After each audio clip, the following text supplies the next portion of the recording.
അമ്മേ പരിശുദ്ധമേ, അമ്മേ പരിശുദ്ധമേ, ദൈവമാതാവേ, കൃപാസനത്തിലൂടെ ഞങ്ങൾക്കും ഞങ്ങളുടെ ദേശത്തിനും അമ്മ മധ്യസ്ഥം തേടി തന്ന എല്ലാ അനുഗ്രഹങ്ങൾക്കും കൃപകൾക്കും ഞങ്ങളിപ്പോൾ ഹൃദയം നിറഞ്ഞ നന്ദി പറയുന്നു. അമ്മേ പരിശുദ്ധമേ, അമ്മേ പരിശുദ്ധമേ, ദൈവമാതാവേ, 2004 ഡിസംബർ 7 തീയതി ഉച്ചകഴിഞ്ഞ് 2:30 കൃപാസനത്തിൽ സംഭവിച്ച അമ്മയുടെ പ്രത്യക്ഷപ്പെടലിനെ കുറിച്ച് തിരുസഭയ്ക്ക് സമർപ്പിച്ചിരിക്കുന്ന പഠനരേഖകളുടെ മേൽ സഭാത്മകമായ പഠനം ആരംഭിക്കുവാൻ ഞങ്ങൾ പ്രാർത്ഥിക്കുന്നു.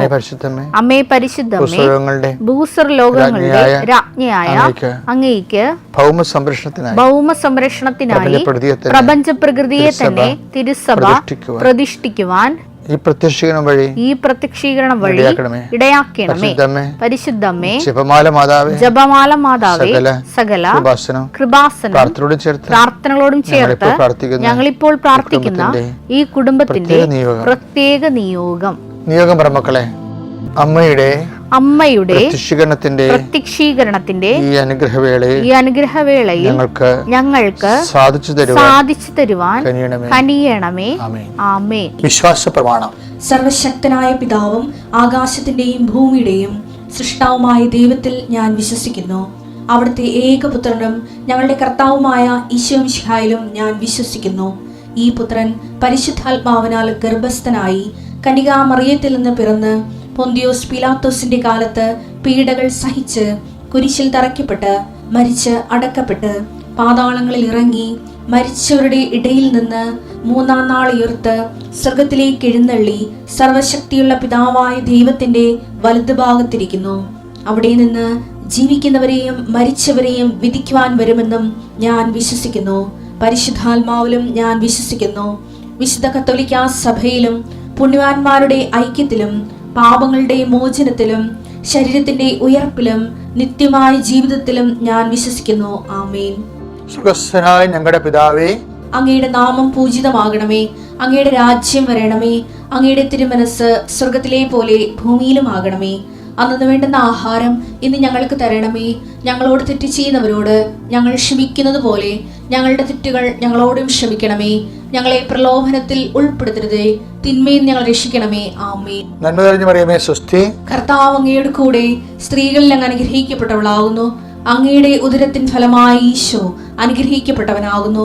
പരിശുദ്ധ മറിയമേ, തമ്പുരാന്റെ അമ്മേ, പാപികളായ ഞങ്ങൾക്ക് വേണ്ടി ഇപ്പോഴും ഞങ്ങളുടെ മരണസമയത്തും തമ്പുരാനോട് അപേക്ഷിക്കണമേ. ആമേൻ. കർത്താവേ, നിന്റെ ഉന്നതമായ നാമത്തിന് സ്തോത്രം ചെയ്യുന്നു. കർത്താവേ, നിന്റെ വിശുദ്ധ പൗരോഹിത്യത്തെ മഹത്വപ്പെടുത്തണമേ. കർത്താവേ, സഭയിലുള്ള സാന്നിധ്യം പ്രകടമാക്കണമേ. ഈശോ, ഇപ്പോൾ ഞാൻ പ്രാർത്ഥിക്കുന്ന മക്കള് അവരിന്ന് യാത്ര ചെയ്യുന്ന ഓരോ വീഥികളും കർത്താവിൻ്റെ നാമത്തിൽ അനുഗ്രഹിക്കപ്പെടട്ടെ.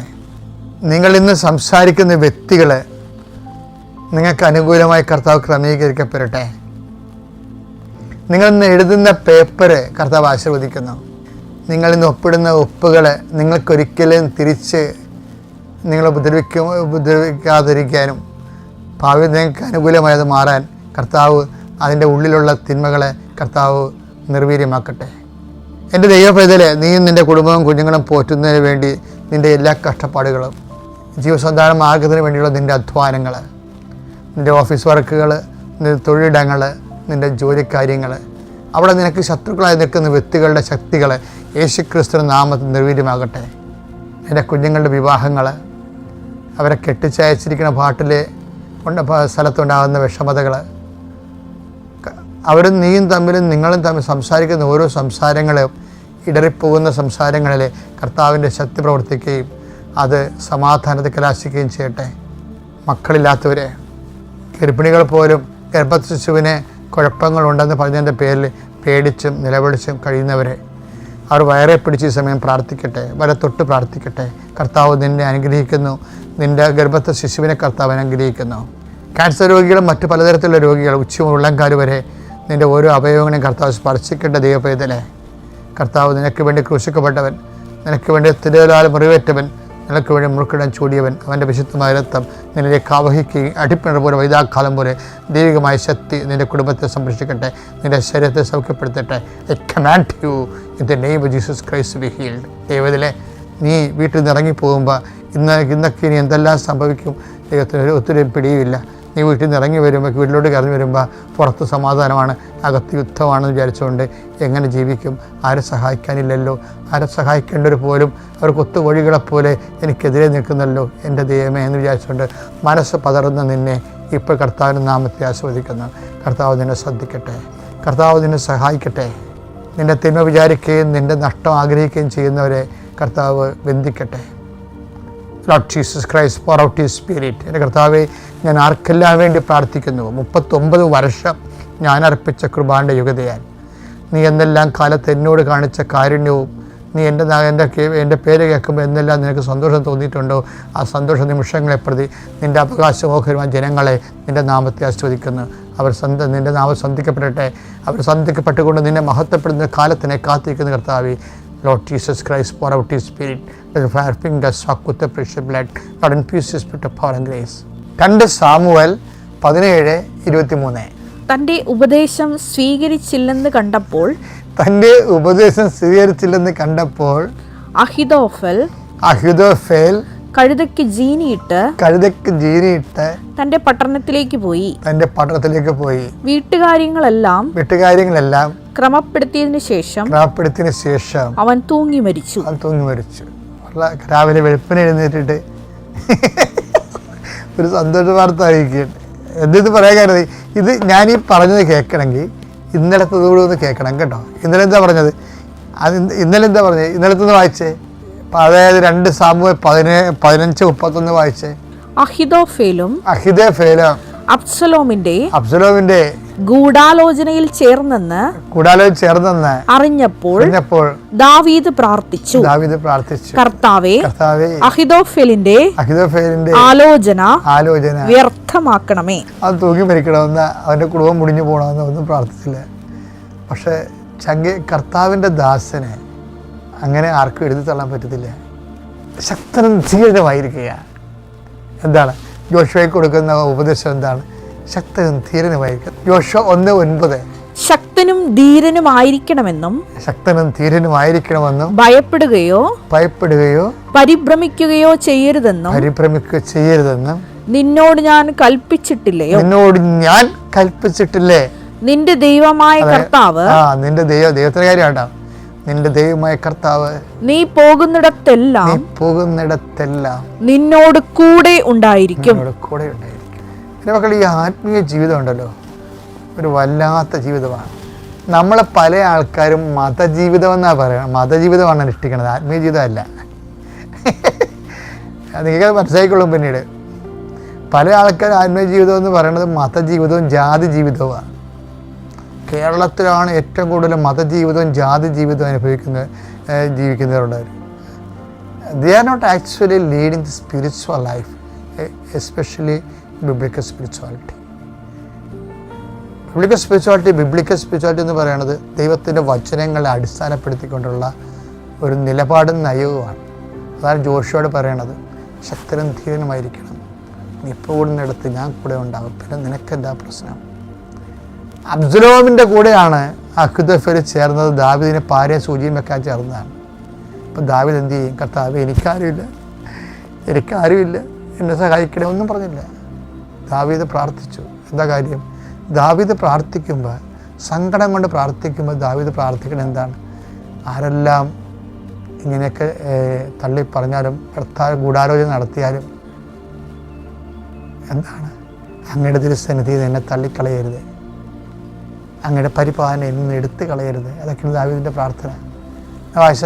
സങ്കീർത്തനം 51:11. അങ്ങയുടെ സന്നിധിയിൽ നിന്ന് അങ്ങ് ശപിക്കപ്പെട്ടതുപോലെയാണ്. നിന്റെ കുടുംബത്തിൽ നിന്ന് ഇനി വാള് നീങ്ങിപ്പോകത്തില്ലെന്നൊക്കെ പോയി ശപിച്ചതാ. വാള് നീങ്ങിപ്പോകത്തില്ലെന്നൊക്കെ പോയി ശപിക്കാം. വാള് നീങ്ങത്തുമില്ല. പക്ഷേ വേറെ ഒരുത്തൻ വന്ന് അവൻ്റെ കൈ ചൂണ്ടിയാൽ, അഹിതോഫേൽ ചെറിയൊരു ടേസ്റ്റ് നോക്കിയതാ. ഇവൻ ശപിക്കപ്പെട്ടവനാണ്, നാഥാൻ ഇവനെക്കുറിച്ച് ഇങ്ങനെയാണ് പറഞ്ഞിരിക്കണത് എന്നൊക്കെ പറഞ്ഞുകൊണ്ട് അബ്സലോമിൻ്റെ കൂടെ കൂടിയതാണ്. പക്ഷെ എന്നാ പറ്റി? സ്വയം എരിഞ്ഞടങ്ങിപ്പോയി. അതുകൊണ്ടാണ് പറയണത്, I will come with you wherever you go. അതുകൊണ്ട് ഒരു ആധ്യാത്മികത എന്ന് പറയുന്നത് ഒരു നിലപാടും ഒരു നയവും ഒരു സമീപനവുമാണ്. സ്പിരിച്വൽ ലൈഫ് എന്ന് പറഞ്ഞാൽ സുവിശേഷ വിഹിതമായ വചനാനുസൃതമായ ഒരു നിലപാട്, വചനാധിഷ്ഠിതമായ ഒരു സമീപനം, നയം. നിങ്ങളെ ഈ നാഷണൽ ഹൈവേ ആത്മീയമായ ദേശീയപാതയിൽ നിന്ന് എന്നെ തള്ളിക്കളയരുതേ എന്നാണ് ദാവീദ് പ്രാർത്ഥിക്കുന്നത്. വചനാധിഷ്ഠിതമായ നയം എന്താണ്? ആ സമയത്ത് പ്രാർത്ഥിച്ചു, അത്രയേ ഉള്ളൂ. ദാവീദിൻ്റെ എപ്പോഴും അങ്ങനെ, അവന് ചങ്ക് പൊടിഞ്ഞു കഴിഞ്ഞാൽ ആളുടനെ പ്രെയർ ചെയ്യും, ചിലപ്പോൾ മണിക്കൂറോളം ചെയ്യും. കൊച്ച് മരിച്ച ബേർഷിബാക്ക് ഈസ് ആ കൊച്ച് ജീവിക്കാൻ വേണ്ടി പ്രാർത്ഥിക്കാൻ കയറിയ ദാവീദ് 3 ദിവസം ചാരവും പൂശി കടലടി കിടന്നു. പ്രേയറിന് എന്നാ പവറിലാണ് ഈ മനുഷ്യൻ, അത് ആണ് പ്രാധാന്യം കൊടുക്കുന്നത്. അതുകൊണ്ട് നിങ്ങളെ 2 കാര്യങ്ങളാണ് എനിക്ക് തോന്നുന്നത്. അതായത് ഈശോയോട് എപ്പോഴും പറയുന്നത് ഞങ്ങളെ പ്രലോഭനത്തിൽ ഉൾപ്പെടുത്തരുത്, തിന്മയും രക്ഷിക്കണേ എന്ന് പറയുമ്പോൾ തന്നെയാണ് ഞങ്ങളെ പ്രാർത്ഥിക്കാൻ പഠിപ്പിക്കണമേ. ഞങ്ങളെ പ്രാർത്ഥിക്കാൻ പഠിപ്പിക്കണമേ എന്ന് ചോദിക്കുമ്പോൾ പഠിപ്പിക്കേണ്ടതായിട്ടുള്ള വിഷയം പ്രാർത്ഥനയാണെന്ന് മനസ്സിലാകത്തില്ലേ? ആ പ്രാർത്ഥനയുടെ പ്രധാനപ്പെട്ടത് എന്താണ്? പ്രലോഭനങ്ങൾ ഉൾപ്പെടുത്തരുത്, തിന്മയും രക്ഷിക്കണമേ. അറിഞ്ഞ് പ്രാർത്ഥിച്ചാൽ അതാണ് ആസ്തി ഭദ്രത. എൻ്റെ പേര് ജോബി മാത്യു, എറണാകുളം ജില്ലയിലെ മലയാറ്റൂർ ഇടവക അംഗമാണ്. ഞാൻ ഉടമ്പടി എടുത്തത് 2022 സെപ്റ്റംബർ 17 ആദ്യമായി തീർത്ഥാടക ഉടമ്പടി എടുത്തത്. ഞങ്ങളുടെ ജീവിതത്തിൽ നടന്ന അനുഭവങ്ങൾ വളരെയധികം ബ്ലെസ്സിങ്സ് ഒരുപാടുണ്ട്. അത് ഓരോന്നോരോന്നായിട്ട് കൃത്യമായിട്ട് പറയുന്നു. ഏകദേശം 4.5 വർഷത്തോളമായിട്ട് ഞാനും കുടുംബവും സൗദിയിലെ റിയാദിലായിരുന്നു. എനിക്ക് അമ്മ മാതാവിൽ ഒട്ടും തന്നെ വിശ്വാസം ഇല്ലാതിരുന്ന ഒരു ക്രിസ്ത്യാനിയായിരുന്നു. അപ്പോൾ 2020 മുതൽ എൻ്റെ വൈഫ് അമ്മ മാതാവിൽ വിശ്വസിക്കുകയും ഓൺലൈൻ ഉടമ്പടി എടുക്കുകയും അന്ന് നമുക്ക് കൊറോണയും ബന്ധപ്പെട്ട് നമുക്ക് കുടുംബ യൂണിറ്റുകളിലോ കുർബാനയിലോ ഒന്നും പങ്കെടുക്കാൻ പറ്റാത്തൊരു സാഹചര്യമായിരുന്നു. അപ്പോൾ അനു എന്നാണ് എൻ്റെ വൈഫിൻ്റെ പേര്. അനു കൃത്യമായിട്ട് പ്രാർത്ഥനകൾ ചൊല്ലുകയും കൃത്യമായിട്ട് സമയബന്ധമായ രീതിയിൽ അമ്മയോട് പ്രാർത്ഥന അപേക്ഷകളെല്ലാം ചെല്ലുമായിരുന്നു. ഇതിനിടയിൽ OET എക്സാം എഴുതി. എനിക്ക് ഒട്ടും തന്നെ വിശ്വാസമില്ല. ആദ്യത്തെ എക്സാം എഴുതി പൂർണ്ണമായിട്ടും പരാജിതമായി. 2ാമത്തെ എക്സാം എഴുതി പരാജയപ്പെട്ടു. ആ 2ാമത്തെ എക്സാം എഴുതിക്കൊണ്ടിരിക്കുന്നതിനിടയിൽ ഞങ്ങൾക്ക് 2ാമത്തെ കുട്ടി കൺസീവ് ആവുകയാണ് ചെയ്തത്. ഒട്ടും തന്നെ വിശ്വാസമില്ലായിരുന്നു എന്ന് വീണ്ടും ഞാൻ വളരെ കുറ്റബോധത്തോടുകൂടി ഇപ്പോൾ പറയുകയാണ്. എന്നാൽ വെറും 3 മാസമായിരിക്കുമ്പോൾ കൺസീവ് ആയിട്ടുള്ള കുഞ്ഞു ബേബി ഞങ്ങളിൽ നിന്നും പോവുകയാണ്. അന്നാണ് ജീവിതത്തിൽ അബോർഷൻ എന്ന് പറഞ്ഞ വാക്കിൻ്റെ വേദന മറ്റുള്ളവർ അനുഭവിക്കുന്നത് ഞാനും അനുഭവിച്ചത്. അങ്ങനെ 2021 മെയ് മാസത്തിൽ വീണ്ടും ഉടമ്പടി എടുക്കുകയാണ്. ഓൺലൈൻ ഉടമ്പടി പുതുക്കി എൻ്റെ ഭാര്യ അനു പീറ്റർ. അപ്പോഴും എനിക്ക് വിശ്വാസം വന്നില്ല. എന്നാൽ ജൂൺ 16 എനിക്ക് വെളുപ്പിന് 3:30 ആയപ്പോൾ 3:38 ആ സമയം മറക്കാൻ പറ്റത്തില്ല. മുട്ടുകുത്തി ജസ്റ്റ് ഒന്ന് പ്രാർത്ഥിച്ചുകൊണ്ടിരിക്കുകയായിരുന്നു എൻ്റെ വൈഫ്. പെട്ടെന്ന് എന്നോട് അമ്മ മാതാവ് തന്നെ പറയുന്നു, ഒരു ചേച്ചി ഒന്ന് പറയുന്ന പോലെ എനിക്ക് തോന്നി, നീ എന്നെ നീ കിടന്ന് കാണിക്കുന്നത്, നിൻ്റെ ഭാര്യ ഇങ്ങനെ കിടന്ന് അധ്വാനിക്കുന്നതും പ്രാർത്ഥിക്കുന്നതും നിനക്ക് മനസ്സിലാവുന്നില്ലേ? പോയില്ലേ? നിൻ്റേതായിട്ടുള്ള എല്ലാ കഴിവും ബുദ്ധിമുട്ടൊക്കെ ബുദ്ധി ഉപയോഗിച്ചിട്ടാണ് നീ ഇത്ര നാൾ മുന്നോട്ട് പോയത്. ജോലിയുണ്ട്, ബുദ്ധിമുട്ടില്ലാതെ മുന്നോട്ട് പോകുന്നു. എന്നാൽ നിൻ്റെ 2ാമത്തെ കുഞ്ഞു പോയി. നിനക്കൊന്ന് തിരിഞ്ഞു നോക്കി മാതാവിൻ്റെ അടുത്തേക്ക്, എൻ്റെ അടുത്തേക്ക് തിരിഞ്ഞു നോക്കിയേ. മാതാവാണെന്ന് എനിക്ക് അറിയത്തില്ലായിരുന്നു. അങ്ങനെ അമ്മ മാതാവാണെന്ന് തിരിച്ച് മനസ്സിലാക്കി തന്നത് എൻ്റെ ഭാര്യയായിരുന്നു അനു. തീർച്ചയായിട്ടും അന്ന് ആ ഒരു സ്പാർക്കായിട്ട് എനിക്ക് തോന്നുന്നു, ഒരു മിന്നലായിട്ട് പേടിയോടുകൂടിയാണ് ഇന്ന് ഈ ഭവനത്തിൽ ഈ സന്നിധിയിൽ ഞാൻ നിൽക്കുന്നത്. കാരണം എനിക്ക് പറയാൻ വാക്കുകളില്ല. വീണ്ടും ആ ഒരു ദിവസം മുതൽ ഞങ്ങൾ പ്രാർത്ഥിച്ചു, ഒരുമിച്ച് പ്രാർത്ഥിക്കാൻ തുടങ്ങി. ഞങ്ങൾ 3 പേരും, എൻ്റെ മൂത്ത മകൻ്റെ പേര് ഏഡൻ എന്നാണ്. ഞങ്ങൾ 3 പേരും വെളുപ്പിന് അവിടെ 2.5 മണിക്കൂർ ബാക്കാണ് പ്രാർത്ഥിച്ചു. വൈകുന്നേരം പ്രാർത്ഥിച്ചു. കുടുംബ പ്രാർത്ഥനയ്ക്ക് ശേഷം അങ്ങനെ മുന്നോട്ട് പോയി. ഓഗസ്റ്റ് 10 വീണ്ടും OET എക്സാമിന് റിയാദിൽ ആരും അറിയാതെ ജിദ്ദയിൽ പോയി എഴുതുവാൻ തീരുമാനിച്ചു. റിസൾട്ട് വരുന്ന ദിവസമായി. 10 എഴുതി 11 2-3 ദിവസത്തിനുള്ളിൽ 48 അവേഴ്സിനുള്ളിൽ വരുന്നു എന്നുള്ള രീതിയിൽ. എന്നാൽ 3 ദിവസം കഴിഞ്ഞിട്ടും എത്തിയില്ല. 3-ാമത്തെ ദിവസം 11 വൈകുന്നേരം ഒരു ഈവനിങ് ടൈം ആയപ്പോൾ വന്നു. ഇതിനിടയിൽ 2ാമത്തെ കുഞ്ഞ് പോയി. ഞങ്ങളോട് അവിടെയുള്ള ഡോക്ടേഴ്സ്, ഗൈനക്കോളജിസ്റ്റ്, ഞങ്ങൾ ചെക്കപ്പ് നടത്തിയിരുന്ന അൽ ജസീറ എന്ന് പറഞ്ഞ ഹോസ്പിറ്റൽ, അവിടുത്തെ എല്ലാവരും പറഞ്ഞു, ഇനി 1 വർഷത്തേക്ക് നിങ്ങൾ നോക്കരുത്, കാരണം ഓവർ ഹൈപ്പർ തൈറോയിഡിസമാണ് നിങ്ങളുടെ വൈഫിന്. എന്നാൽ പൂർണ്ണമായിട്ടും അമ്മയിൽ വിശ്വസിച്ചിട്ട് ഞങ്ങൾ തീരുമാനമെടുത്തു, ഞങ്ങൾക്ക് ഒരു കുഞ്ഞിനെ വേണം. അങ്ങനെ ആയിരിക്കുമ്പോൾ ഈ 10-ാം തീയതി എഴുതി അടുത്ത ദിവസം എക്സാമിൻ്റെ റിസൾട്ട് വന്നു. UK സ്കോർ ലഭിക്കുകയാണ്. അമ്മ മാതാവ് ഇങ്ങോട്ട് തരികയാണ് ചെയ്ത്, ചോദിച്ചു, തന്നു. പൂർണ്ണമായിട്ടും നന്ദിയോടുകൂടി ഈ നിമിഷം ഓർക്കുന്നു. പിറ്റേ ദിവസം ഏകദേശം 14-ാം തീയതിയോടുകൂടി, ഓഗസ്റ്റ് 14-ാം തീയതിയോടുകൂടി ഞാൻ പറഞ്ഞു വെറുതെ ഒന്ന് പ്രഗ്നൻസി ടെസ്റ്റ് നടത്തുക. അപ്പോൾ 3 മാസം ആയിട്ടുണ്ടായിരുന്നുള്ളൂ രണ്ടാമത്തെ കുഞ്ഞ് പോയിട്ട്. പ്രഗ്നൻസി ടെസ്റ്റ് നടത്തി രാവിലെ 11:30 ഞങ്ങൾക്ക് മനസ്സിലായി അമ്മ മാതാവ് 2 മധുരമാണ് ഞങ്ങൾക്ക് നൽകിയത്, 2 ഗിഫ്റ്റ്. പൂർണ്ണമായും നന്ദിയോടുകൂടി ഓർക്കുകയാണ്. ആ ഒരു നിമിഷത്തിൽ മനസ്സിലാക്കിയത് എൻ്റെ ബുദ്ധിയോ എൻ്റെ കഴിവോ ഒന്നുമല്ല, ബട്ട് ബൈ ദ ഗ്രേസ് ആണ് ഞങ്ങളുടെ ജീവിതത്തെ ഇന്ന് വരെ നയിക്കുന്നു മനസ്സിലായി. പിന്നീടുള്ള ഓരോ ബ്ലെസ്സിങ്സും പെട്ടെന്ന് പറഞ്ഞു തീർക്കുകയാണ്. പിന്നീട് നടന്നു, ഞങ്ങളുടെ OET പാസ്സായി. അടുത്തതായി NHS-ലേക്കുള്ള NMC രജിസ്ട്രേഷൻ വളരെ കൃത്യതയോടുകൂടി ചെയ്യുവാനായിട്ട് സാധിച്ചു. ടെക്നിക്കൽ എറേഴ്സ് ഇല്ലാതെ NICU ഇൻ്റർവ്യൂ നടത്തുവാനായിട്ട് സാധിച്ചു. അതിനിടയിൽ വരുന്ന CBT എക്സാമിൻ്റെ പരീക്ഷ എഴുതുവാനായിട്ട് ഈവൻ ഞങ്ങൾക്ക് സൗദിയിലൊന്നും റിസൾട്ട് അതിന് സെൻറ്റേഴ്സ് ഉണ്ടായിരുന്നില്ല. എന്നാൽ അത് നാട്ടിൽ വന്ന് രാജഗിരിയിൽ വന്ന് എഴുതുവാനായിട്ട് ഒരു സാഹചര്യം ഒരുങ്ങി. അങ്ങനെ അവിടുന്ന് ഫ്ലൈറ്റ് ടിക്കറ്റ് എടുത്ത് വീണ്ടും ഇവിടേക്ക് വരികയാണ്. ഇതിനിടയിൽ കൊറോണയുടേതായുള്ള ബുദ്ധിമുട്ടുകൾ ഉണ്ടായിരുന്നു, റെസ്ട്രിക്ഷൻസ് ഉണ്ടായിരുന്നു. എല്ലാം ഈ അമ്മയോട് ചേർന്ന് നിൽക്കുക എന്ന് പറയുന്നത് വളരെ ബുദ്ധിമുട്ടാണ്. എന്നാൽ ചേർന്ന് നിന്ന് കഴിഞ്ഞാൽ നമ്മൾ ഉടമ്പടി എടുക്കുന്ന ആ നിമിഷം മുതൽ നമ്മളിൽ ബ്ലെസ്സിങ്സ് ഉണ്ട്. അച്ഛൻ പറഞ്ഞിട്ടുള്ള ഒരു വാക്കാണ്, ബ്ലെസ്സിങ്സ് ഉണ്ട് നമ്മുടെ ലൈഫിൽ. പക്ഷേ അത് എക്സ്പീരിയൻസ് ചെയ്യണമെങ്കിൽ നമ്മൾ ആ ഉടമ്പടിയിൽ ആയിരിക്കണം എന്നുള്ളതാണ്. അപ്പോൾ പൂർണ്ണമായിട്ടും അത് എക്സ്പീരിയൻസ് ചെയ്തപ്പോൾ ഓരോ നിമിഷവും ഞങ്ങൾക്ക് അനുഗ്രഹങ്ങൾ വന്നു. ഇപ്പോൾ അനുഗ്രഹങ്ങൾ ലഭിച്ചു, അതിൻ്റെ പീക്കിലെത്തിയിരിക്കുന്നെന്ന് ഞാൻ പറയുന്നില്ല. അവസാനം ഇന്ന് UK-യിലാണ് എൻ്റെ വൈഫ്. കഴിഞ്ഞ ജാനുവരി 18-ാം തീയതി ഇവിടുന്ന് ഫ്ലൈറ്റ് പോവുകയാണ് ചെയ്തത്. NHS-ൻ്റെ മാഞ്ചസ്റ്റർ സിറ്റിയിലുള്ള നല്ല ഹോസ്പിറ്റൽ സെൻറ്റ് മേരീസിൽ ജോലി ചെയ്യുന്നു. OSCEയും പൂർത്തീകരിച്ചു എന്നുള്ളതാണ്. ഇതിനിടയിൽ സംഭവിച്ചത്, സൗദിയിൽ നിന്ന് പോരണമെങ്കിൽ വളരെയധികം കർക്കശമായുള്ള കുറേ ബാങ്ക് ഇടപാടുകളും എല്ലാ കാര്യങ്ങളും എല്ലാം ക്ലിയർ ആയണം. PCC എടുക്കണം, എല്ലാത്തിൻ്റെയും ക്ലിയറൻസ് കിട്ടണം എന്നുള്ളതാണ്. അതും വീണ്ടും ഞങ്ങൾക്ക് ബുദ്ധിമുട്ടായി. അമ്മയുടെ അടുത്തേക്കാണ് കൊടുത്തത്. പക്ഷേ എന്താണെന്നറിയോ, ഹാക്കേഴ്സ് എന്ന് പറയുന്നത് ഈ ലോകത്ത് എല്ലായിടത്തും ഉണ്ട്. അപ്പോൾ ഞങ്ങൾ ഏകദേശം 5 ലക്ഷം രൂപയോളം ഞങ്ങൾക്ക് അവിടെ ബാധ്യതയുണ്ടായിരുന്നു. നാട്ടിൽ ഒരു ഭവനം വയ്ക്കുന്നതുമായി ബന്ധപ്പെട്ടുള്ള ലയബിലിറ്റീസ് ആയിരുന്നു. അത് തീർത്തിട്ടേ ഞങ്ങൾക്ക് വരാൻ പറ്റുള്ളൂ. അവസാനം 6400 റിയാലോളം ഞങ്ങൾക്ക് അവിടെ പേയ്മെൻറ്റ് ചെയ്യണം. അതിനിടയിലാണ് അത് ലഭിച്ചു, അക്കൗണ്ടിൽ വന്നു. പക്ഷേ ആ ഒരു ദിനം തന്നെ ഹാക്കേഴ്സ് എടുത്തു. അതായത് ഞങ്ങൾക്കത് അനക്കാൻ പറ്റാത്ത അവസ്ഥയായി. പിന്നെ ഞങ്ങൾക്ക് ഏകദേശം 14-15 ദിവസത്തിൽ അപേക്ഷ കൊടുത്താൽ മാത്രമാണ് ആ പൈസ റീഫണ്ട് ചെയ്യുള്ളൂ എന്നുള്ളതാണ്. എന്നാൽ മാതാവിനോട് സമയബന്ധിതമായിട്ട് ഞങ്ങൾക്ക് സെപ്റ്റംബർ 1-ാം തീയതി ഫ്ലൈറ്റ് ടിക്കറ്റ് കിട്ടണം, ഏകദേശം ഓഗസ്റ്റിൽ തന്നെ ഞങ്ങൾക്ക് നാട്ടിലേക്ക് വരണം എന്നുള്ള ആ ഒരു അപേക്ഷയും ആ ഒരു ഡേറ്റുമാണ് മാതാവിന് കൊടുത്തത്. മാതാവ് ഓഗസ്റ്റ് 25-ാം തീയതി തന്നെ ബാങ്ക് അധികൃതരുടെ അൽരാജ് ബാങ്ക് അധികൃതരുടെ ശക്തമായിട്ടുള്ള ഇടപെടൽ മൂലം 28-ാമത്തെ മണിക്കൂറിൽ അത് ഞങ്ങൾക്ക് തിരികെ ലഭിച്ചു. ആ ATM തന്നെ ഞങ്ങൾക്ക് വീണ്ടും റിക്കവർ ചെയ്യുവാനായിട്ട് സാധിച്ചു. അമ്മ മാതാവിൻ്റെ വലിയ അനുഗ്രഹമായിട്ട് വീണ്ടും ഞങ്ങൾക്കത് ബോധ്യം വന്നു. അത് കൂടെ നിന്നതുകൊണ്ടാണ് വീണ്ടും ഞാൻ മനസ്സിലാക്കുന്നു. വീണ്ടും എനിക്ക് അപ്പോൾ ഞാൻ നാട്ടിലായിരുന്നു. ഓഗസ്റ്റ് 29-ാം തീയതി ഡ്രൈവിംഗ് ലൈസൻസ് എനിക്ക് ഇവിടെ പൂർത്തീകരിക്കണമായിരുന്നു. അവിടെയും തടസ്സങ്ങളായിരുന്നു. അപ്പോൾ പൂർണ്ണമായിട്ടും എന്താണ്, ഈ മൂത്ത മകനെയും കൂട്ടി ഞാൻ നാട്ടിലേക്ക് വന്നപ്പോൾ ഈ മൂത്ത മകൻ ശരിക്കും പറഞ്ഞാൽ കൂടെ വരിക എന്നുള്ളത് വളരെ റിസ്ക് ഉള്ള കാര്യമാണ്. അങ്കമാലിയിൽ വെച്ചായിരുന്നു അതിൻ്റെ ടെസ്റ്റ്. അത് വളരെ ഭംഗിയായിട്ട് വിജയകരമായിട്ട് വളരെ നല്ല ടഫായിരുന്നു. ഓഫീസേഴ്സ് അത് കൃത്യമായിട്ട് ചെയ്യുവാനായിട്ട് സാധിച്ചു എന്നുള്ളതാണ്. വീണ്ടും NICUവിൻ്റെ ഇൻ്റർവ്യൂ വന്നപ്പോൾ ടെക്നിക്കൽ എറേഴ്സ് എൻ്റെ വൈഫ് അനു പീറ്ററിന് വീണ്ടും അഭിമുഖീകരിക്കേണ്ടതായിട്ട് വന്നു. അത് എടുത്തു പറയേണ്ടതാണ്. മൈക്രോസോഫ്റ്റ് ടീമിൻ്റെ ഒരു ആപ്ലിക്കേഷൻ വെച്ചിട്ടാണ് ഇൻ്റർവ്യൂ ഫേസ് ചെയ്യേണ്ടത്.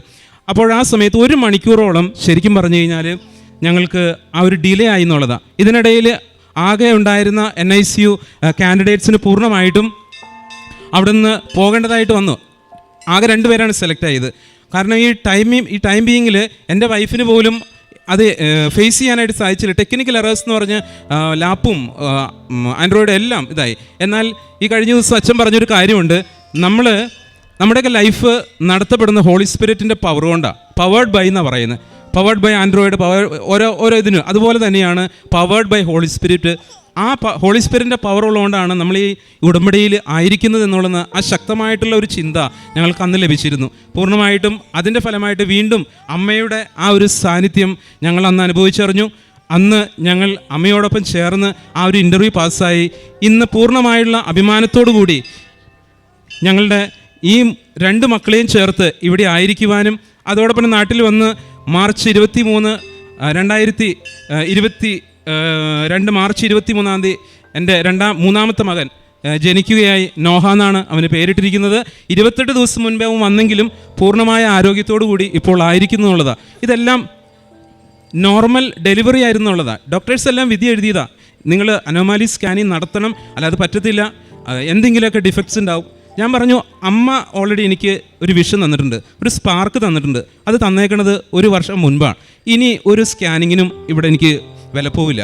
അപ്പോൾ തീർച്ചയായിട്ടും അമ്മ അത് നോക്കിക്കോളും, ഒരു സ്കാനിങ് എനിക്ക് വേണ്ട എന്ന് ഞാൻ പറഞ്ഞു. അത് സൗദിയിലും വെച്ച് പറഞ്ഞു, ഇവിടെയും വെച്ച് പറഞ്ഞു. ഇവിടുത്തെ അങ്കമാലി LF-ൽ ഡോക്ടർ പറഞ്ഞു അതിന് സപ്പോർട്ട് കൂടി നോർമൽ ഡെലിവറി ആയിട്ട് പൂർണ്ണമായിട്ടും. എന്നാൽ സാമ്പത്തികമായ ബുദ്ധിമുട്ട് അപ്പോഴും ഉണ്ടായിരുന്നു. സമയബന്ധിതമായിട്ട് അമ്മയുടെ മുൻപിൽ വീണ്ടും ഞങ്ങളുടെ ബുദ്ധിമുട്ടുകൾ അറിയിച്ചപ്പോൾ അമ്മ അതെല്ലാം കൃത്യമായിട്ട് ഓരോ വ്യക്തികൾ മുഖാന്തരം ആ സമയത്ത് അതെല്ലാം പേയ്മെൻറ്റ് നടത്തുവാനും എല്ലാം പൂർണ്ണമായിട്ടും ഇവൻ്റെ ബാപ്റ്റിസം സമയത്ത് പോലും അനുഭവിച്ച ബുദ്ധിമുട്ടുകളിലൂടെയൊക്കെ കടന്നു പോകുമ്പോൾ അമ്മ അടുത്തുണ്ടെങ്കിൽ നമ്മൾക്ക് ഈ ബുദ്ധിമുട്ടുകളൊക്കെ നല്ല രീതിയിലേക്ക് മാറ്റിയെടുക്കുവാനാണ് അമ്മ ശരിക്കും പറഞ്ഞ ഓരോ ടഫ്നെസ്സും നമുക്ക് തരുന്ന ലൈഫിൽ എന്ന് വിശ്വസിക്കുവാനായിട്ട് ഈ ബൈബിൾ ഒക്കെ വായിക്കുമ്പോൾ പൂർണ്ണമായിട്ടും എനിക്ക് സാധിക്കുമായിരുന്നു. ഞങ്ങളത് മനസ്സിലാക്കി. ഇന്ന് ഈ നിമിഷം അഭിമാനത്തോടു കൂടിയും അതോടൊപ്പം തന്നെ നേരത്തെ ഒരുപാട് വർഷങ്ങൾക്ക് മുമ്പ് തിരിയേണ്ടതായിരുന്നു അമ്മയിലേക്ക് എന്നൊരു കുറ്റബോധം എനിക്കുണ്ട്. എന്നാൽ ഇപ്പോഴെനിക്ക് സന്തോഷമുണ്ട്, അഭിമാനമുണ്ട്. ബൈ ദ ഗ്രേസിലൂടെ മാത്രമാണ് ഓരോ മനുഷ്യനും ജീവിക്കുവാനായിട്ട് പറ്റുള്ളൂ. എൻ്റെ ബുദ്ധിയോ അല്ലെങ്കിൽ നമ്മുടെ ബുദ്ധിയോ നമ്മുടെ ജീവിതമൊന്നും ആയിരിക്കില്ല. പൂർണ്ണമായിട്ടും എല്ലാവർക്കും അമ്മയുടെ അനുഗ്രഹം ഉണ്ടാവട്ടെ. ഈ മക്കളും ഞങ്ങളുടെ കുടുംബം എല്ലാം ഇനി അടുത്ത ദിവസങ്ങളിൽ തന്നെ ലാസ്റ്റായിട്ട് ഒരു കാര്യം കൂടി പറഞ്ഞോട്ടെ. ഇവിടേക്ക് വരുവാനായിട്ട് ഒരുപാട് പ്രതിസന്ധി ഘട്ടങ്ങളാണ്. പ്രത്യേകിച്ച് 2 മക്കളെ കൊണ്ടുവരണം, 2 മക്കളെയും പ്രസൻറ്റ് ചെയ്യണം. ഇനി പോയ കഴിഞ്ഞ 2 വർഷം അപ്പോഴാണ് ചൊവ്വാഴ്ചത്തെ അച്ഛൻ്റെ ധ്യാനം വീണ്ടും ഇത് ചെയ്തത്. ഇങ്ങനെ ഉടമ്പടി എടുത്തിട്ട് കാര്യമില്ല, ഉടമ്പടി എടുത്ത് സാക്ഷ്യം പറയാൻ പറ്റിയില്ലെങ്കിൽ പിന്നെ അത് പണി കിട്ടുന്നതിനില്ല. അപ്പോൾ വെറുതെ എന്തിനാ പണി മേടിക്കാൻ ഇവിടേക്ക് വരുന്നത് എന്നുള്ള ആ ഒരു വാചകം എനിക്ക് ശരിക്കും പറഞ്ഞാൽ ഉറക്കം വന്നില്ല. അപ്പോൾ അതിന് മുമ്പ് എന്താണ്, അമൃതയിൽ മെഡിക്കലിന് വേണ്ടി അപ്പോയിൻമെൻറ്റിന് എടുക്കും. അവർ പറയും 2 ആഴ്ച കഴിഞ്ഞിട്ടേ ഉള്ളൂ. കിംസിൽ നോക്കിക്കഴിഞ്ഞാൽ 1 മാസം. അങ്ങനെ ഒരുപാട് ടഫ്നെസ് വരുന്നു. ഞാൻ ഈ വ്യാഴാഴ്ച തീരുമാനമെടുത്തു ഇവിടേക്ക് വരണം. വെള്ളിയാഴ്ച രാവിലെ മുതൽ വിളിച്ചു, 1/4 മണിക്കൂർ അമൃതയിലേക്ക് വിളിച്ചതിൻ്റെ ഫലമായിട്ട് ആ തീരുമാനം എടുത്തോളൂ. അമ്മേനെ ഒന്ന് കണ്ടിട്ട് പോകാനാണ് ഞാൻ തീരുമാനിച്ചോളൂ. ഇവിടെ വന്ന് സാക്ഷ്യം പറയണമെന്നൊന്നും എനിക്ക് അതിനുള്ള ഒരു ധൈര്യം ഉണ്ടാവുമെന്നോ അനുഗ്രഹം സമയം കിട്ടുമെന്നോ എനിക്കറിയത്തില്ലായിരുന്നു. അപ്പോൾ ആ തീരുമാനം വ്യാഴാഴ്ച എടുത്തു. വെള്ളിയാഴ്ച ഞാൻ വിളിച്ചു. ഉച്ചയായപ്പോഴേക്കും എനിക്കൊരു 1/4 മണിക്കൂർ ട്രൈ ചെയ്തതിൻ്റെ ഫലമായിട്ട് അമൃതയിൽ ഈ 14th ഞങ്ങൾക്ക് 3 പേർക്ക് മെഡിക്കൽ ചെയ്യുവാനായിട്ട് ഏർലി മോർണിംഗിൽ തന്നെ ഞങ്ങൾക്ക് അപ്പോയിൻമെൻറ്റ് കിട്ടിയെന്നുള്ളതാണ്. അമ്മയല്ലാതെ പിന്നെ എങ്ങനെയാണ് അത് വർക്കൗട്ട് ചെയ്യണേ? ലാസ്റ്റ് വീക്കിൽ അത് വിളിച്ചപ്പോൾ അവർ പറഞ്ഞത് ഒരുപാട് ഡിലേ ഉണ്ടെന്ന്. അപ്പോൾ ഇത്തരത്തിലുള്ള അമ്മയുടെ സാന്നിധ്യം ഞങ്ങളുടെ ജീവിതത്തിൽ ഓരോ ടൈമിലും ഉള്ളതുകൊണ്ട് ഇനി ഞാൻ പറയുന്നു, അമ്മയോടൊപ്പം ജീവിക്കുക. അമ്മയുടെ സ്ഥിരം സാക്ഷികളായിട്ട് ഞങ്ങളെ 4 പേരെയും ആക്കി തീർക്കണമെന്ന ഒരൊറ്റ അപേക്ഷ മാത്രമേ ഞങ്ങൾക്കുള്ളൂ. ഞങ്ങളോടൊപ്പം ആയിരിക്കുന്ന എല്ലാ ബന്ധുജനങ്ങൾക്കും, എനിക്ക് പാരൻസ് ഇല്ല, അവർ നേരത്തെ മരണപ്പെട്ടു. അപ്പോൾ എൻ്റെ വൈഫിൻ്റെ പാരൻസിനും അവരോടൊപ്പം ആയിരിക്കുന്ന എല്ലാവർക്കും ഈ അനുഗ്രഹത്തിൻ്റെ ഒരു സ്പാർക്ക് അവർക്കും ഉണ്ടാവണമെന്ന് ഓരോ നിമിഷവും പ്രാർത്ഥിക്കുകയാണ്. ഓരോ നിമിഷവും നന്ദിയോടുകൂടി കൃപാസനവും ഈ ഒരു സാഹചര്യത്തെ എല്ലാം സന്നിധാനത്തെയും പ്രാർത്ഥിച്ചുകൊണ്ട് നിർത്തുന്നു. ഒടുവിലാണ് ഞാൻ ഉണർന്നത്, കാല പെറുക്കുന്നവനെ പോലെ മുന്തിരിപ്പഴം ശേഖരിക്കുന്നവരുടെ പിന്നിലായി. എന്നാൽ കർത്താവിൻ്റെ അനുഗ്രഹം എന്നെ മുൻപന്തിയിലെത്തിച്ചു. പ്രഭാഷകൻ്റെ പുസ്തകം 33-ാം അധ്യായം 16-ാം തിരുവചനമാണ് നാം കേട്ടത്. ഇവിടെ ജോബി മാത്യു എന്ന മകൻ തൻ്റെ അനുഭവ സാക്ഷ്യം പങ്കുവയ്ക്കുകയാണ്. ഒരിക്കൽ പരിശുദ്ധ അമ്മയിൽ നിന്ന് അകന്നിരുന്ന മകൻ ആ കുറ്റബോധം അമ്മയോട് ഏറ്റുപറഞ്ഞുകൊണ്ട് ഇന്ന് തനിക്കും കുടുംബത്തിനും അമ്മയിലൂടെ ലഭിച്ച കൃപകൾ, അതായത് ഈ മകന് തന്നെ ഒരു സ്പാർക്ക് ഉണ്ടാവുകയാണ്. നീ എത്ര നാളായി ഇങ്ങനെ ഓടുന്നു? നിനക്ക് എന്തെങ്കിലും നേടുവാൻ കഴിഞ്ഞോ? നിൻ്റെ ഭാര്യ പ്രാർത്ഥിക്കുന്നു, ആ മകള് ഉത്തരവാദിത്തത്തോടെ ഉടമ്പടി നിബന്ധനകൾ പാലിക്കുന്നു. നീ ഇങ്ങനെ ഇരുന്നാൽ മതിയോ? നീ ഒന്ന് പുറകോട്ട് തിരിഞ്ഞു നോക്കിക്കേ. ഇതാണ് ഈ മകനെ പുറകോട്ട് തിരിഞ്ഞു നോക്കുവാനും തൻ്റെ അമ്മയോട്, തൻ്റെ സ്വർഗത്തിലെ അമ്മയോട് കൂടുതൽ അടുക്കുവാനും ഇടയാക്കിയത്. അതിലൂടെ പിന്നീട് ഈ മക്കൾക്ക് കിട്ടുക, അതായത് OET, CBT, അതുപോലെ UK NHS ഇൻ്റർവ്യൂ, ഇത് ഇങ്ങനെ ശരവർഷം പോലെയാണ് പിന്നീട് ഇവരുടെ ജീവിതത്തിലേക്ക് കൃപകൾ ചൊരിയപ്പെടുക. അങ്ങനെ ഒത്തിരിയേറെ കൃതജ്ഞതയോടെയാണ് ഇന്ന് ഈ മകൻ ഇവിടെ നിന്ന് സാക്ഷ്യം പറയുക. അതുപോലെ ഉടമ്പടി എന്താണെന്ന് ഈ മകൻ അനുഭവിച്ചറിയുകയാണ്. ബഹുമാനപ്പെട്ട ജോസഫ് അച്ഛൻ്റെ ഉടമ്പടി ധ്യാനങ്ങൾ, അച്ഛൻ പറയുന്ന ഓരോ വാക്കുകളും ഒപ്പിയെടുത്തുകൊണ്ടാണ് ഈ മകൻ തൻ്റെ ഉടമ്പടി നിബന്ധനകൾ പാലിച്ചു പോരുന്നത്. അതുപോലെ മൂന്നാമത്തെ കുട്ടി, അതായത് രണ്ടാമത്തെ പ്രഗ്നൻസി ടൈമിൽ ആ കുഞ്ഞ് അബോർഷൻ ആവുകയാണ്. അതിൻ്റെ വേദന ഒരു പിതാവ് എന്ന രീതിയിൽ ഈ മകൻ അനുഭവിക്കുന്നു. പിന്നീട് 1 വർഷം കഴിഞ്ഞിട്ടേ നിങ്ങൾക്കിനി കുട്ടികൾ ഉണ്ടാകുവാൻ സാധ്യതയുള്ളൂ. ഹൈപ്പർ തൈറോയിഡാണ് വൈഫിന്. അതുകൊണ്ട് നിങ്ങളിനി ഒരു കാരണവശാലും 1 വർഷം കഴിയാതെ നിങ്ങൾക്കൊരു കുഞ്ഞുണ്ടാകരുത് എന്ന് ഡോക്ടേഴ്സ് പറയുമ്പോൾ ഇവർ പരിശുദ്ധ അമ്മയെയാണ് കൂട്ടുപിടിക്കുക.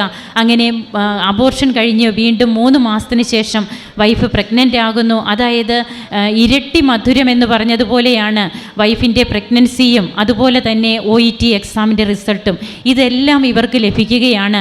അങ്ങനെ നോർമൽ ഡെലിവറി തന്നെയാകുന്നു. ഒരു ആരോഗ്യമുള്ള കുഞ്ഞിനെ ഈ മക്കൾക്ക് പരിശുദ്ധ അമ്മയുടെ മാധ്യസ്ഥതയിലൂടെ ഈശോ നൽകുകയാണ്. അതാണ് തിരുവചനം പറയുന്നത്. നാം മുന്തിരിപ്പഴം ശേഖരിക്കുന്നവനെ പോലെ കാല പെറുക്കുന്നവരുടെ പിന്നിലാകാം നാം ഒരിക്കൽ.